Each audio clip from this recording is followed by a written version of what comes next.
Good morning students, मैं सौरभ रंजन आपका SST teacher फिर एक बार क्लास 9 के इस वीडियोज में, जिसमें हम बात करेंगे क्लास 9 के सब्जेक्ट इकोनॉमिक्स की। बच्चों, ये हमारा चैप्टर 3 है जैसा कि मेंशन है यहाँ पे, और इसका पार्ट 3 और टॉपिक है हमारा poverty as a challenge. Poverty as a challenge के 2 वीडियोस आपको चले गए हैं, आपने पढ़ा भी होगा। हालांकि अभी मुश्किल का दौर है, वीडियोस के माध्यम से आप अच्छा नहीं समझ पाते हैं। उम्मीद करते हैं कि आपके घर में जो भैया हैं, दीदी हैं या बड़े भाई, मम्मी पापा जो भी हैं, जो आपको सपोर्ट कर रहे होंगे, आप उनकी मदद ले रहे होंगे और अपनी स्टडी को और सुंदर और बढ़िया बनाने में लगे होंगे। बच्चों,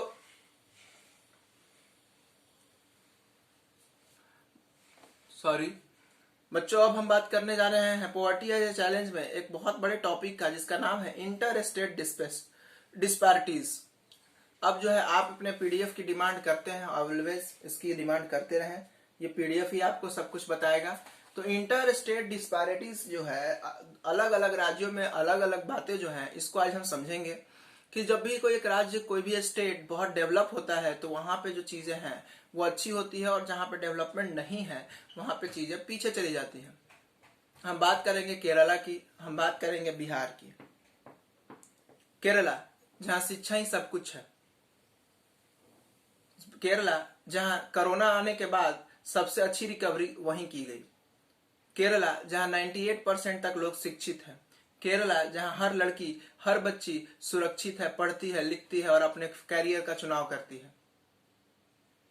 केरला, जहां एक सब्जी उगाने वाला अपने मसालों की खेती बहुत अच्छे तरीके से करता है, जिसके चलते वो विश्व में प्रचलित है। उसके ठीक उलट हम बिहार आए। बिहार, जहां सबसे कम एजुकेशन है। कम एजुकेशन के बीच में सबसे गंदी बात तो ये कि उस कम एजुकेशन में महिलाओं का जो प्रतिशत है, परसेंटेज ऑफ वुमेन्स जो है, वो और कम एजुकेटेड है। वो बिहार, जहां पे जो टॉपर्स होता है उसको ये नहीं पता होता कि हमारे स्कूल में कितने सब्जेक्ट है, मैंने कितने सब्जेक्ट की पढ़ाई की है। वो बिहार, जहां का लड़का आईआईटी तो निकाल लेता है लेकिन इंटर में फेल हो जाता है। तो ये हमारा दुर्भाग्य है। हम उस बिहार के इंसान हैं जहाँ के बच्चे आईआईटी में हैं, ज्यादा से ज्यादा बच्चे हैं, लेकिन दुर्भाग्य के साथ कहना पड़ता है कि बहुत ऐसे भी बच्चे हर साल हैं जो आईआईटी तो क्लियर कर लेते हैं, लेकिन 12th के एग्जाम में, इंटरमीडिएट के एग्जाम में वो फेल हो जाते हैं। ये कैसे संभव है? तो हम जो आज देखने जा रहे हैं इंटर स्टेट डिस्पैरिटी, 2 अलग अलग राज्यों में क्या अलग है, इसको आज हमें समझना होगा। बिहार, जहां लड़कियां शिक्षा तो लेती हैं, लेकिन शिक्षा लेने के बाद उनको घरेलू काम में जोड़ दिया जाता है। माँ अपने बेटे से कभी नहीं पूछती कि तुम्हें आटा लगाना आता है या नहीं, लेकिन बेटी को जरूर बोलती है कि बेटी कभी किचन में भी आया करो। तो हमें इन चीजों से आगे निकलना होगा। हमें देखना होगा कि हमारे यहाँ हेल्थ का क्या रेट है। आज जब कोरोना की बात हुई तो पूरे भारत में हर जगह कोरोना जांच हो गया। केरला में हो गया, दिल्ली हो गया, महाराष्ट्र हो गया, सब जगह हो गया। तब बारी बिहार की है। अब बिहार में 1 लाख जांच हो रहा है, 50,000 जांच हो रहा है।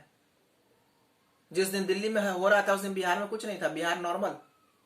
क्योंकि हमारे पास किट नहीं है, क्योंकि हमारे पास डॉक्टर्स नहीं है, क्योंकि हमारे पास अच्छे अस्पताल नहीं है। अस्पताल के नाम पे लूट हो रही है। पारस का नाम सुनते हैं, रूबन का नाम सुनते हैं तो ऐसे लगता है जैसे स्वर्ग की बात हो रही है, क्योंकि आपके पास 2 ही ऑप्शन है, और वो भी कैसे है पारस और कैसा है रूबन आप समझते होंगे। और आप अगर नहीं समझते तो अपने पेरेंट्स से राय लीजिए। तो ये अंतर होता है, ये फर्क होता है 2 अलग अलग राज्यों में। आप जिस राज्य में हैं उस राज्य के बारे में सोचिए और समझिए कि हमारा राज्य और कैसे आगे बढ़ सकता है। खैर, अब हम बात करेंगे इसके अंदर काउज ऑफ पॉवर्टी, कि हमारा जो भारत है वो गरीब रह गया, हमारा राज्य बिहार बहुत गरीब रह गया। इसके पीछे क्या रीजन है? तो सबसे पहला जो रीजन आता है, वो पहला रीजन है पॉपुलेशन। अगर आप बात करें अरुणाचल प्रदेश की, Arunachal, you know Arunachal, the density of Arunachal Pradesh is less in entire India. कि इंडिया के पूरे इंडिया में सबसे कम अगर कहीं पे जनसंख्या है, घनत्व, डेंसिटी, जनसंख्या घनत्व कम है तो वो अरुणाचल प्रदेश में है। लेकिन अगर पूरे भारत में सबसे ज्यादा डेंसिटी है तो वो बिहार में है। क्यों? क्योंकि हमारा पॉपुलेशन बहुत ज्यादा है। हमारे इंडिया में जो पॉपुलेशन है वो इतने ज्यादा है, अपने बिहार में पॉपुलेशन इतना ज्यादा है कि हम अपने पॉपुलेशन को संभालने में ही सब खर्च कर देते हैं और हमारा डेवलपमेंट रुक जाता है। इसके बाद दूसरा रीजन रहा है ब्रिटिश रूल। तीसरा, रूरल इकोनॉमी। हमारा इंडिया, भारत, कहीं ना कहीं उसकी जो इकोनॉमी है वो कहीं ना कहीं गाँव में बसती है। भारत के किसान गाँव में रहते हैं और गाँव में ही भारत बसता है। यही कारण है कि हम थोड़े से पीछे हैं, क्योंकि गांव में प्रॉपर ट्रांसपोर्ट नहीं है, प्रॉपर इरिगेशन फैसिलिटी नहीं है, प्रॉपर इलेक्ट्रिसिटी नहीं है, एजुकेशन नहीं है, हेल्थ नहीं है। ये बहुत सारी ऐसी चीजें हैं जो गांव में अभी भी नहीं पहुंची हैं। नेक्स्ट हमारा बात आता है हैवी प्रेशर ऑफ पॉपुलेशन। ये तो हमने बात कर लिया। लैक ऑफ प्रॉपर इंडस्ट्रियलाइजेशन, कि हमारे इंडिया में इंडस्ट्रीज तो है, वी हैव इंडस्ट्रीज, बट उनका जो प्रॉपर यूज होना चाहिए, प्रॉपर उनका जिस तरह से तरीके से इस्तेमाल होना चाहिए वो नहीं होता। इंडस्ट्रीज चलती तो है लेकिन उनको कोई देखता नहीं है। कई बार बड़े बड़े एक्सीडेंट्स हुए हैं।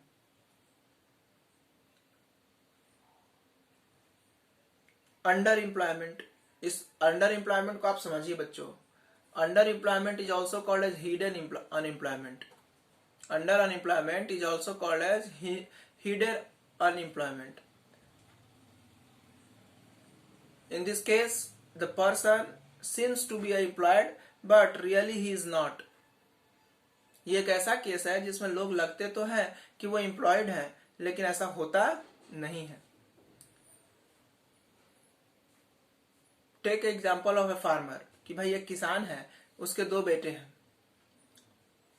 किसान खेती करता है, बच्चों को पालता है, बड़ा करता है, बच्चे बड़े हो जाते हैं। जब बड़े हो जाते हैं उसके बाद उनको जॉब करना चाहिए, लेकिन अब वो जॉब नहीं करते, अपने पिताजी के साथ खेतों में काम करते हैं। पिताजी को मदद करते हैं, पिताजी को मदद पहुंचती है, पिताजी का काम जल्दी हो जाता है।